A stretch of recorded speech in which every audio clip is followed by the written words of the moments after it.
বিশ্বনবী বললেন আহাব্বুল কালাম ইলাল্লাহি আরবা। খেয়াল রাখবেন, আল্লাহর কাছে সবচেয়ে প্রিয় কথা চারটা। কয়টা? আহাব্বুল কালামি ইলাল্লাহি আরবা। আল্লাহর কাছে সবচাইতে প্রিয় কালাম হচ্ছে চারটা। লা ইয়াদুররুকা বিআইয়িহিন্না বাদাআতা।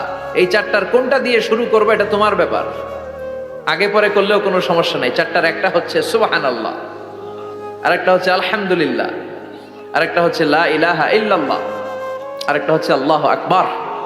এজন্য সব সময় আল্লাহর জিকির করতে রাজি আছেন তো? আল্লাহরে ডাকতে রাজি আছেন? ফাযকুরুনি ওয়াশকুরুলি।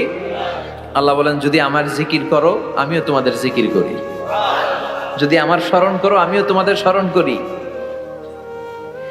আবার বিশ্বনবী বললেন, আল্লাহ ঘোষণা দেন, ফাইন যাকারানি ফি নাফসি যাকারতুহু ফি নাফসি। আমার বান্দা যদি একা একা আমার জিকির করে আমিও আমার বান্দাকে একা একা স্মরণ